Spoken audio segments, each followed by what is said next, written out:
Well, the legislature passes sweeping reforms in response to a KARE 11 investigation. And it's because of the lessons learned on what KARE 11 did when AJ exposed the housing stabilization services.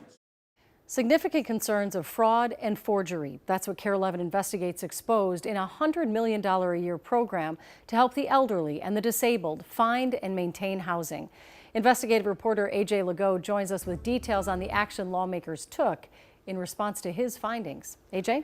Julia, it's actually a positive outcome from the legislature going into special session to pass a budget. Lawmakers tell me that extra time allowed for purposeful and thoughtful bipartisan reform of a program we found overrun with alleged fraud.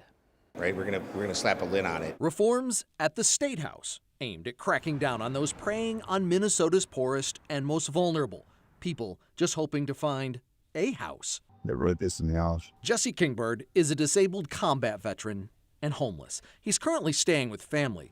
He applied for Housing Stabilization Services, known as HSS, earlier this year, but was denied, receiving this letter from the Minnesota Department of Human Services that claims he was already signed up with a different provider. He told me, oh, well, you have services already. I said, from who? KARE 11 helped him track down the paperwork showing the companies that claim to do his HSS consultation and be his provider. Like, I had no idea who these people are. I never heard these names before. KARE 11's investigation discovered clients like Jesse being signed up and billed for HSS without their knowledge is an all too common allegation. I did not sign this legal document. You're saying it's forged? Yeah, it has to be. There's no way it came from me in any way. Most providers and people who work in this world have known that it's been happening for a long time. Callie Proctor is the executive director of an HSS company called Spirit and Sand.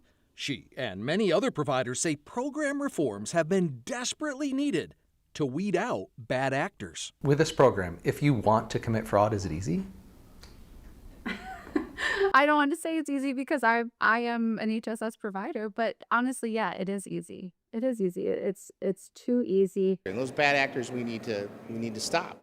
DFL State Senator John Hoffman says the special legislative session allowed he and GOP Senator Jim Abler to work on bipartisan reforms, completely rewriting state statute on how HSS is delivered.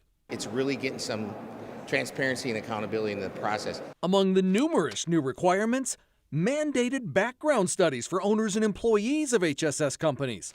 Consultations with clients must be provided in person. Signatures are required by service recipients to verify the accuracy of what the provider bills for. And it's because of the lessons learned on what KARE 11 did when AJ exposed the housing stabilization services. So it was an immediate response to what we saw. So I appreciate that work. State House work completed. Courthouse work to determine the extent of the alleged fraud still to come. This is not a victimless crime. They need to be hauled off to jail. There's no ifs, ands, or buts about that. There are numerous state and federal investigations underway. Our investigation into HSS fraud is also not over. We're continuing to probe the scope of the problem as we seek to follow the money and unmask the people and companies behind it. Julie? Well, I'm sure, like all other taxpayers, I thank you, AJ. Great work.